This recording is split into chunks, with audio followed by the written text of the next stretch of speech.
Have you ever looked up at the night sky and felt like you were being watched? That's not your imagination. Do you feel time slipping away? Like the days are bleeding into one another, and something immense is about to happen? That's not a coincidence, either. You believe you're an ordinary person, living a normal life on just another planet in the universe. But that is the first layer of the deception. The truth is far stranger, far bigger, and far more important than you were ever told. Stay with me, because in the next few minutes, you're going to discover why the entire galaxy has its eyes on Earth, and why you, specifically, are a key player in a cosmic event that has just moved up its deadline to 2025. Welcome to your true purpose. What I just told you might sound like science fiction, but I promise you, it resonates in the deepest part of your soul because it's a memory, not a theory. For years, I have channeled and compiled the information I'm about to share. Not to frighten you, but to activate you. This is not just another video. This is a map.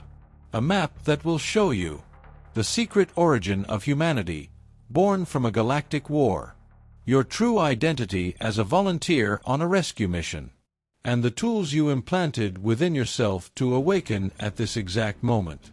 Everything you thought you knew about your existence is about to change. This information is a call to action for the souls who, like you, knew they came here for something more. So, if you feel that spark, if your heart is beating just a little faster, this is the moment to join the mission. Subscribe and hit the notification bell, because every video is another piece of the puzzle we are assembling together.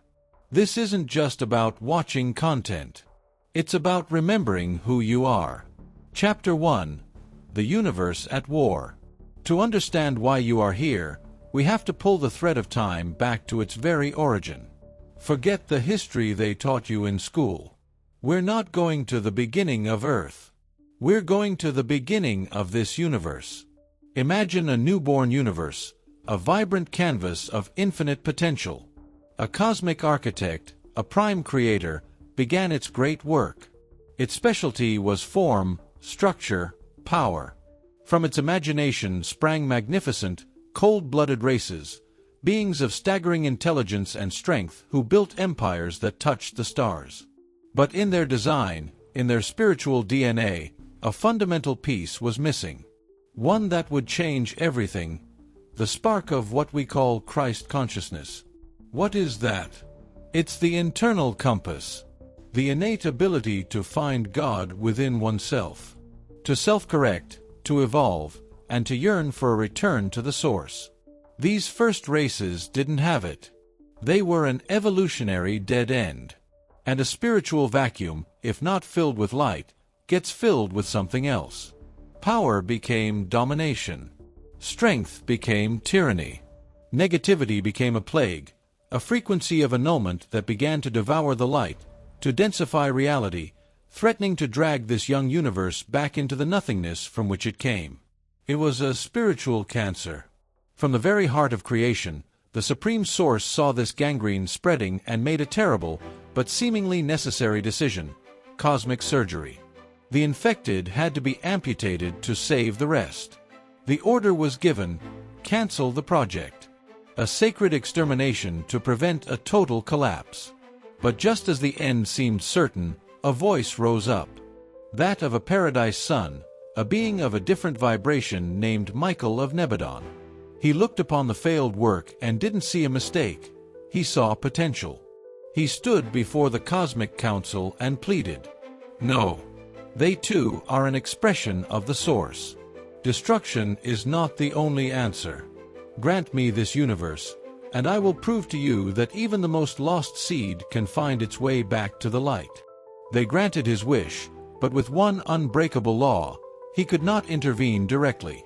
He had to respect free will. The riddle was monumental. How do you teach darkness to choose the light without forcing it? How do you offer redemption without a sermon? The solution was a stroke of divine genius. A plan so audacious it would change the rules of the game forever. The cure couldn't be imposed from the outside, so it would have to be introduced from within. A vaccine had to be created. But not a chemical vaccine. A living vaccine. Chapter 2. The Human Experiment. Let's talk about that living vaccine. Because to see its design, its power, and its purpose, you only need to look in a mirror. That vaccine is us. Michael's plan wasn't just bold. It was a masterpiece of divine genetic engineering, a symphony of integration never before attempted. His architects became cosmic librarians, traveling to every corner of the universe to collect not just the code, but the very essence of life. They wove into our DNA the starfire of the Arcturians, their mastery of energy and structure. They infused the empathetic, healing wisdom of the Pleiadians. They incorporated the warrior nobility and unbreakable courage of the Ammas. Every thread of light, of love, of compassion, was braided into a golden strand of divine potential. But this is where the genius of the plan becomes almost incomprehensible. This is where the true heart of the experiment is revealed. They didn't stop with the light. With the same reverent respect, they ventured into the realms of shadow. They took the fierce independence of the Draconians, the strategic cunning of the Reptilians, the essence of all the races that had lost themselves in disconnection, and they wove the darkness alongside the light inside of us. Why? Because the universe had already learned a hard lesson. A light that has never been challenged by darkness is a fragile, naive light. But a light that knows darkness, that contains it within itself, that feels its pull, and still chooses to shine, that light is invincible. They were creating spiritual immunity. You can't teach the night about the day if you don't understand the nature of shadow. You can't heal a poison without understanding its composition. In our DNA, the saint and the sage don't just coexist. The dragon also sleeps. And the mission isn't to slay the dragon, it's to integrate it. We are a code of codes. A universe in miniature. We are the crucible. But such a potent and volatile formula needed a unique testing ground. A sealed laboratory. A stage of such high pressure that it would force this new race to forge its own salvation without outside help. They needed a third-dimensional world. The dimension of amnesia. The school of forgetting. The only plane of existence where energy vibrates so slowly, it solidifies, creating the illusion of separation. Where the veil between worlds is so thick, you forget your own magnificence. Because true choice can only be born from forgetting. If you remembered your divinity, choosing light wouldn't be a test, it would be obvious. So, they built one to order. A planet designed with a single purpose, Earth. And this is the real reason it said we live in a simulation. Not because it's a fake video game. Quite the opposite. It's because it's the most real simulation there is. A reality designed, calibrated, and sealed for the most important test in cosmic history. Can a race, carrying both light and darkness, born completely amnesiac, still, by its own volition, remember its divinity and choose the light? Think about it. There are 49 other known planets in our density, but their inhabitants evolve organically. Only we were designed to be the answer to a question that affected all of creation. That is why, from observatories in Orion to councils of light in the Pleiades, the entire galaxy is watching us, holding its breath. Because if we, the ones who contain the darkness, choose the light, if the vaccine works, then we don't just save ourselves. We become the living code of redemption. The map back home that those same negative races, who were meant to be exterminated, can use to heal themselves. What's at stake here isn't just our future. It's not just this little blue planet. It's the very soul of the universe. Chapter 3. The Call of the Volunteers. The human experiment, the crucible of creation, was underway. But at the height of its power, in mythical Atlantis, the pendulum swung too far into the shadow. Power corrupted. Technology was used to dominate, not to liberate. Humanity imploded under the weight of its own arrogance, and the planet's frequency plummeted. A silent scream echoed through the cosmos. To contain the infection, the guardians of the universe had no choice but to act. Earth was placed under a strict galactic quarantine. An energetic shroud was woven around it, isolating it, erasing it from the star maps. No one in, no one out. The project was officially declared a failure. A sealed world, destined to rot in oblivion. The silence in the cosmos was the proof of its death. But at an emergency council, amidst the mourning and resignation, several master souls rose up. Representatives of the ancient races, whose own fractals, whose own family, were now trapped in that prison of amnesia. Their pain was palpable. "We cannot abandon them to that fate," they pleaded. "We cannot allow those divine sparks to be extinguished in solitude." It was then that a call was made. It wasn't an order. It was a desperate plea, whispered across the dimensions to the bravest, most experienced souls. The mission was an act of faith so pure, it bordered on madness. "We need volunteers for a ghost mission. An infiltration into amnesia itself. You will go to Earth and incarnate as humans. You will voluntarily submit to the veil of absolute forgetting, losing all memory of your home, your power, your very identity. Your only mission will be to reignite the heart of the planet from within. You will be a lighthouse in the darkest night, without even knowing you are the light." A silence that lasted an eternity fell over the heavenly realms. Who would accept such a sacrifice? And then, you. In the midst of the silence, you stepped forward. Your light blazed with the resolve of unconditional love. You said, "I will go."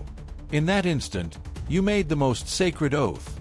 You agreed to trade omniscience for doubt. To trade the symphony of the spheres for the cry of a baby. You surrendered your divine memory for a love so profound for the lost, you couldn't bear the thought of them perishing alone. To ensure total forgetting, you self-imposed energetic seals, like a master swordsman choosing to fight blindfolded, just to prove that true skill resides in the heart, not the eyes. This is why you felt different your whole life. Why you never quite fit in. You are not a victim of a broken system. You are a war hero on an undercover mission who forgot their purpose. And every time you meet someone and feel that quiet earthquake in your soul, that inexplicable homesickness for a place you can't name, that is your spirit screaming through the veil, "I found you! I finally found you!" This is the truth of your heart. If you feel the echo of this oath in your chest, type "Mission Accepted" in the comments. Let it be your first conscious act of remembrance. Chapter 4. The Tools of Awakening. You forgot who you were, but the universe, in its infinite wisdom, encoded your power into your very biology and energy field. You didn't come here empty-handed. You came loaded with an arsenal of dormant spiritual technology. Tools so potent that the dark forces have spent millennia burying them under dogma, fear, and distraction. The first is your light body, the Merkaba. This isn't New Age philosophy. This is spiritual quantum physics. Imagine the star engine that brought you here, the sacred geometry of creation itself, lying dormant in your energy field. Two tetrahedrons of pure light, one anchored to the cosmos, one to the earth, waiting for the command to spin.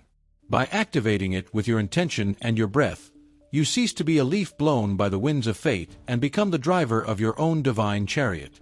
It is the switch that takes you out of the prison of matter and allows you to consciously navigate the infinite ocean of the dimensions. It is your birthright. It was taken from your memory. It's time to reclaim it. The second is the alchemical fire of creation, your sexual energy. For millennia, you have been taught that this energy is sinful, dirty, or at best, merely recreational. It is the greatest lie ever told. Your sexual energy is, literally, God energy in its purest, most creative state. It is the same force that ignites stars and gives birth to galaxies. When it's cultivated in a sacred way, it becomes the Kundalini serpent that rises up your spine, opening your power centers and turning you into a living portal. A conscious orgasm is not an energy leak. It is a creative explosion that shakes the very fabric of reality. This is why they suppressed it.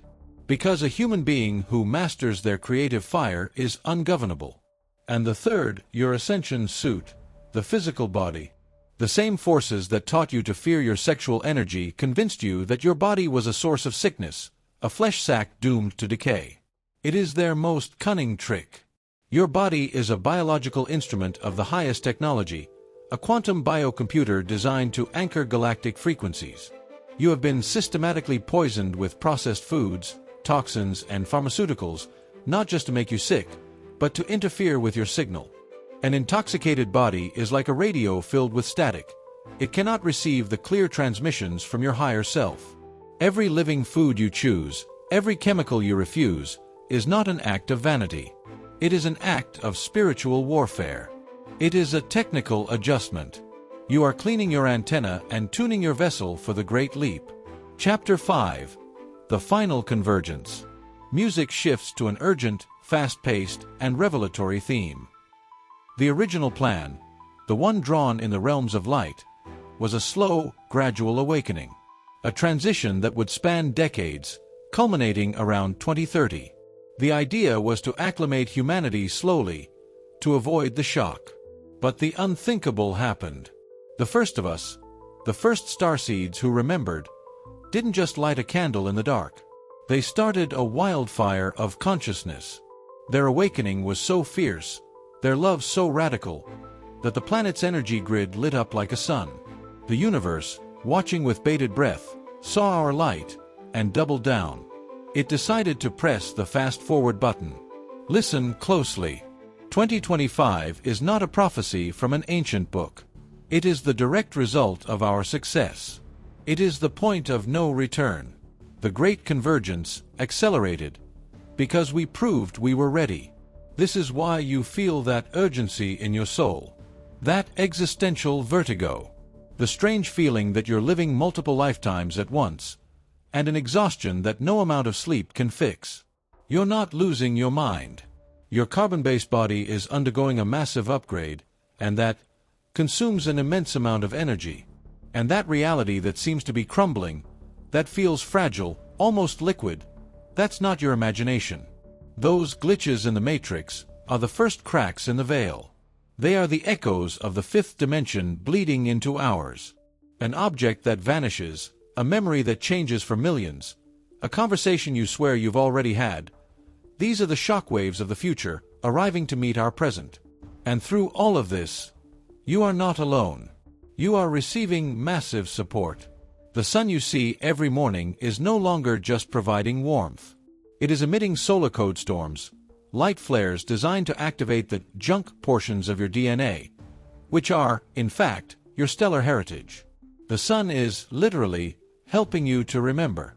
And beneath your feet, the heart of the planet, Gaia, is emitting a new beat, a frequency of ascension, a pulse that is tuning your energy body from below, like a mother waking her child with a silent song. You are being bombarded by light, trapped, deliberately, in a symphony of divine activation. So look at the chaos in the world, the madness, the division, and understand what it truly is. It is not the death of the world. It is the sound of a prison's chains, shattering after millennia. It is the fever that is burning away the disease for good. It is the controlled demolition of an obsolete reality to make way for the new earth. While the old system convulses on its deathbed, we, the ones who remember, are weaving the new paradigm with every thought, every emotion, every high vibrational choice. So, this is no longer about preparing for what's to come. It's about understanding a truth that changes everything. You are what's to come. Chapter 6. The Bifurcation of Realities. Choose your future now. And now, the question beating in your heart, what's next? What's going to happen? The answer is the simplest and most radical of all. Both are going to happen. There will not be one single future. The veil is tearing, and reality itself is bifurcating. Like a great cosmic river reaching a fork, splitting into two currents that will never touch again. On one side, the residual 3D Earth. The timeline of fear. Those who choose to remain in the vibration of victimhood, control, and materialism will experience the collapse of that very reality. They will see more chaos, more restrictions, more despair. It is a timeline that is disintegrating, a ghost reality feeding on the energy of fear to survive just a little longer. On the other side, the new 5D Earth. The timeline of sovereignty and creation. This is not a distant utopia to wait for. It is crystallizing right here, right now, superimposed over the old one. Those who consciously choose the vibration of love, gratitude, and inner power will begin to experience a completely different reality, even while living in the same city as everyone else. The rules of this new reality are different, and you must learn them fast. Rule number 1. Manifestation is nearly instantaneous. Your thoughts are no longer just ideas. They are the blueprints for the reality you experience. In 5D, the time lag between thinking something and seeing it materialize shrinks dramatically. This means holding your focus on what you desire is crucial. But it also means your fears will manifest with the same speed if you give them your energy. Mastery of your mind is no longer a spiritual exercise. It's a practical necessity for survival and thrival. Rule number 2. Vibration is your passport. Like attracts like, but now at a terminal velocity. You will see old friendships, jobs, and situations that no longer resonate with you fall away from your life, sometimes abruptly. Don't try to cling to them. Your energy field, your vibration, is becoming a selective magnet. You will attract your soul tribe, the opportunities, and the places that match your frequency. Your only job is to be the vibration of the reality you wish to experience. You will watch the systems of the old matrix collapse. But in their place, you will see communities flourish based on collaboration, not competition. You will see new energy sources emerge, a new understanding of health, and a deep connection between all living things. The choice of which reality to experience isn't made by a government, a guru, or a savior. The choice is made by you. With every thought you choose to feed, with every emotion you decide to feel, with every word that leaves your mouth, you are, in this very instant, casting your vote with your energy, building your bridge to the current you choose. So the question is no longer, what is going to happen? The question is, which earth do you choose to live on? Today, we have traveled from the heart of a cosmic war to the very edge of your future. You have remembered the divine experiment you are. You have felt the echo of the oath your soul made before time. The information is no longer outside of you. It has been activated within. You can no longer claim you did not know. Now, you stand before the final mirror, and the most important question of your existence looks back at you. What will you do with it? Because you understand the choice now. It isn't a choice for tomorrow, it is for this very instant. You can treat this as a fascinating story and allow the veil of forgetting to fall over you once more, returning to the dream of separation. Or you can claim your true heritage. You can stand tall in the midst of the chaos, look to the sky, and say with every fiber of your being, I am here. Mission accepted. But let's be honest. Knowing that realities are splitting is one thing. Knowing your vibration creates your world is one thing. Sustaining that vibration in the middle of the storm, when the old world is screaming to drag you back into fear, that is something else. That requires training. Remembering who you are was the first step. Becoming the conscious architect of your reality is the next. The portal is open. The next step is yours to take.